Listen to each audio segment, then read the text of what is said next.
Hello everyone. कल हमने पढ़ा था एक्सट्रैक्शन ऑफ मेटल्स। आज हम इस जो यूनिट है मेटल एंड नॉन मेटल इसको कंप्लीट करेंगे। तो इसमें जो आज का जो हमारा टॉपिक है वो है सबसे पहला कि कोरोजन क्या होता है, रस्टिंग ऑफ आयरन क्या होता है, prevention of rusting of iron, alloy क्या होता है, मिश्र धातु क्या होती है, उसको बनाने के क्या उद्देश्य हैं, ये हम आज की इस यूनिट में पढ़ेंगे। आज इस टॉपिक में पढ़ेंगे और ये यूनिट है आज इसको कंप्लीट करेंगे।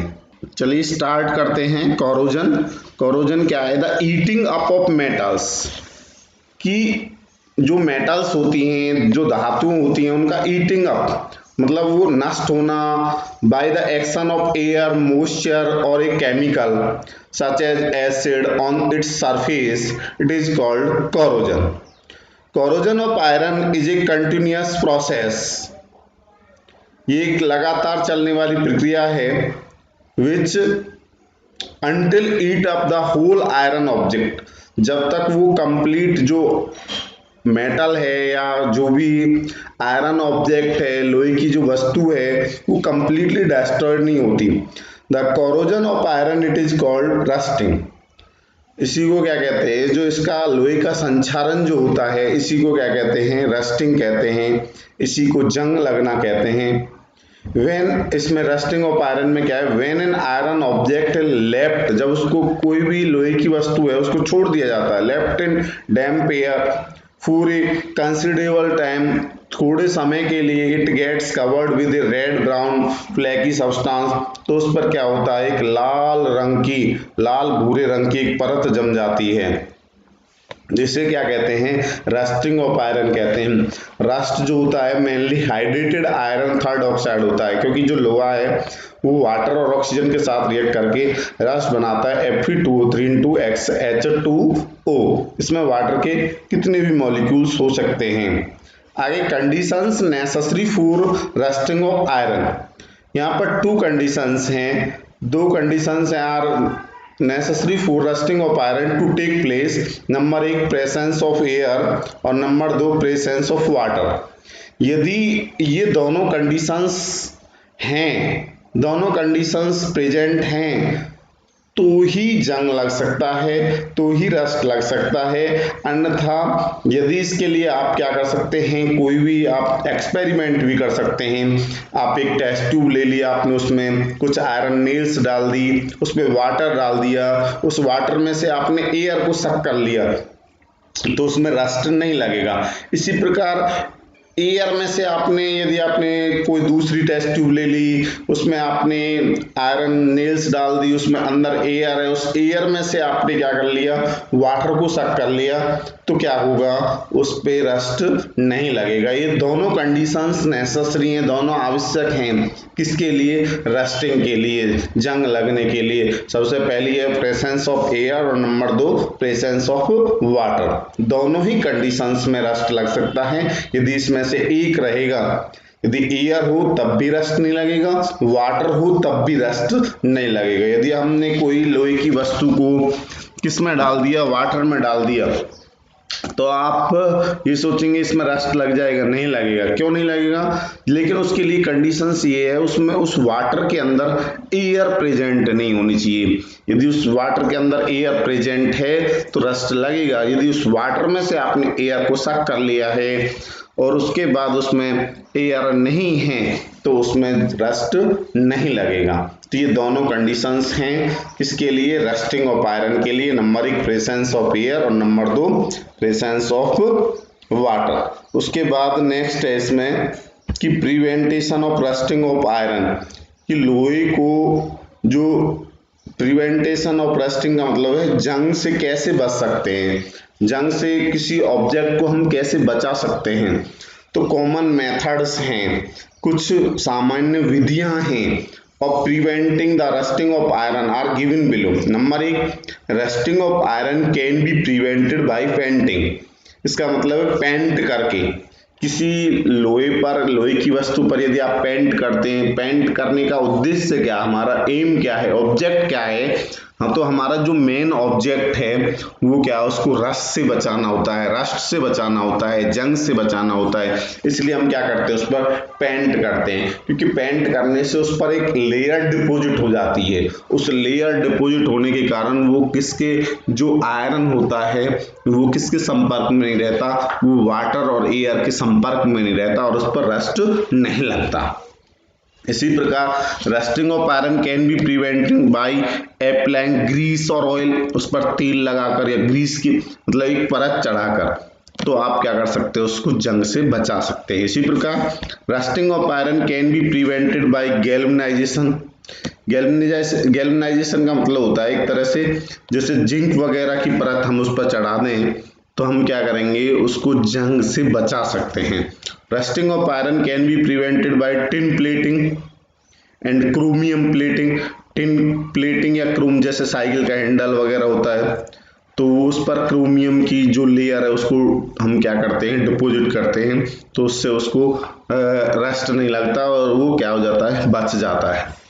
Rusting of iron can be prevented bye alloying, उसको मिश्र धातु बनाकर। मिश्र धातु का मतलब उसमें कोई दूसरी मेटल मिलाकर। एलॉय बनाने से क्या होता है, उसकी जो प्रॉपर्टीज होती हैं वो क्या हो जाती हैं, चेंज हो जाती हैं।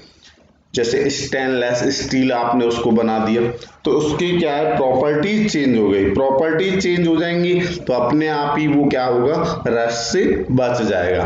तो ये क्या है, प्रिवेंटेशन ऑफ रस्टिंग की कुछ कॉमन मेथड्स हैं, कुछ सामान्य विधियां हैं। इन विधियों को आप यूज करेंगे, अप्लाई करेंगे तो आप क्या कर सकते हैं, लोहे को जंग लगने से बचा सकते हैं। आगे है इसमें लास्ट एलॉय। एलॉय का मतलब होता है मिश्र धातु। मिश्र धातु होती क्या है, N alloy is a homogeneous mixture होता है, संगामी मिश्रण होता है किसका, टू और मोर मेटल्स का, दो या दो से अधिक धातुओं का। और जो एन एलॉय है is prepared by mixing of various metals in molten state. जो गलित अवस्था होती है उसमें क्या है, बहुत सारी जो मेटल्स होती हैं उनको क्या कर देते हैं, मिक्स कर देते हैं इन रिक्वायर्ड प्रोपोर्शंस, उचित अनुपात में, एंड कूलिंग देन, उसके बाद उनको ठंडा करते हैं देयर मिक्सचर को टू द रूम टेम्परेचर, के तापमान पर, कमरे के तापमान पर। इस प्रकार क्या बनाई जाती है, एलॉय बनाई जाती है, मिश्र धातु बनाई जाती है। तो एलॉय क्या है, एक होमोजीनियस मिक्सचर है किसका, टू और मोर मेटल्स का। An alloy is prepared by mixing the various metals in molten state in required proportions and cooling their mixture to the room temperature. आगे है ऑब्जेक्ट। ऑब्जेक्ट का मतलब होता है उद्देश्य। Objects of an alloy making, कि मिश्र धातु बनाने के उद्देश्य क्या हैं। Alloy are generally prepared to have certain specific properties. तो उसके क्या है, मिश्र धातु बनाने से कुछ उसकी विशेष गुण हो जाते हैं, तो उसको हम आपको बता देंगे कि सबसे पहले इसमें क्या है, जैसे मेन ऑब्जेक्ट क्या है इसकी। सबसे पहला जो main object of alloy making, मिश्र धातु बनाने के मुख्य उद्देश्य क्या है, to increase resistance to corrosion. इससे क्या होगा, जो संक्षारण है वो नहीं होगा, मतलब जो धातु है वो नष्ट नहीं होगी, संक्षारित नहीं होगी। तो टू इंक्रीज रेजिस्टेंस, रेजिस्टेंस का मतलब होता है उसका प्रतिरोध करना, संक्षारण का प्रतिरोध करना, तो उसको क्या करते हैं, वो बढ़ाते हैं। दूसरा है टू मॉडिफाई केमिकल रिएक्टिविटी, जो उसकी रासायनिक गुण है, रासायनिक अभिक्रियाशीलता है, उसको चेंज करना। टू इंक्रीज द हार्डनेस, उसमें कठोरता लाना। टू इंक्रीज टेंसाइल स्ट्रेंथ, उसको मजबूत करना। टू प्रोड्यूस गुड, जिसकी क्या है, गुड कास्टिंग। इसमें क्या होता है, आप उसको अच्छा बनाने के लिए भी क्या है, गुड कास्ट करने के लिए, जैसे मान के चलो आप कोई भी है, बहुत सारे आपने मेटल्स देखी होती हैं, एलॉय भी देखी होती हैं, जैसे स्टेनलेस स्टील है, ये भी क्या है कि एलॉय है, मिश्र धातु है।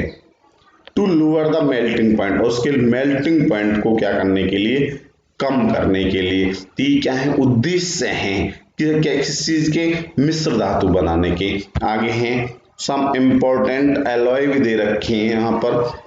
मिश्र धातु जैसे स्टेनलेस स्टील है, उसमें क्या मिला होता है, आयरन होता है, कितने परसेंट, 73%, क्रोमियम है, निकेल है, इसी प्रकार ब्रास है, उसमें कॉपर 80%, जिंक 20%, ब्रॉन्ज है, कॉपर 90%, टिन 10%। इसी प्रकार गन मेटल है। तो ये सारी क्या हैं, एलॉय हैं।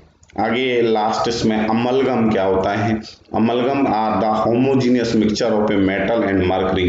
तो इसमें जो मेटल होती है तो उसको किसके साथ मिला देते हैं, मर्करी के साथ मिला देते हैं, पारा के साथ मिला देते हैं, तो क्या बन जाता है, अमलगम बन जाता है। तो ये जो यूनिट है मेटल और नॉन मेटल, ये कंप्लीट हो गई।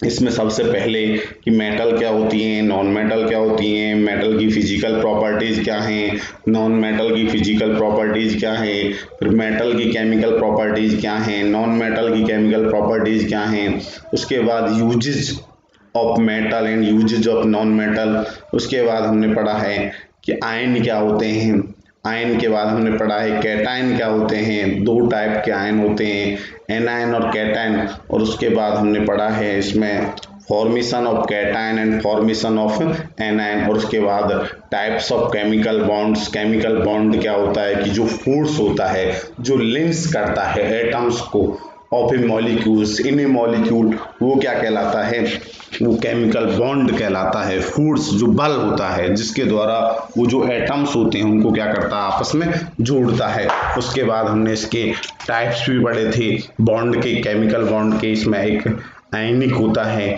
आयनिक बॉन्ड, और एक होता है कोवेलेंट बॉन्ड।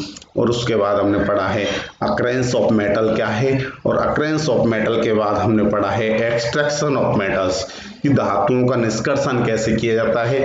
और उसके बाद रिफाइनिंग ऑफ मेटल्स कि धातुओं की परिशुद्धिकरण कैसे किया जाता है। और लास्ट इसमें आगे हमने पढ़ा था सबसे जो लास्ट टॉपिक था वो हमारा कोरोजन क्या है, रस्टिंग ऑफ आयरन क्या है, prevention of rusting of iron क्या है, और उसके बाद एलॉय क्या है, और ऑब्जेक्ट्स ऑफ मेकिंग एलॉय मिश्र धातु को बनाने के उद्देश्य क्या हैं। और कुछ हमने इम्पोर्टेंट यहाँ पर एलॉय भी आपको दे रखी थी। और उसके बाद लास्ट इसमें एक डेफिनेशन है अमलगम क्या है। तो ये सारा जो चैप्टर है वो पूरा कंप्लीट है। केमिस्ट्री की हमारी 3 यूनिट हो गई, तीनों कंप्लीट हैं। किसी को कोई प्रॉब्लम है तो आप पूछ सकते हैं।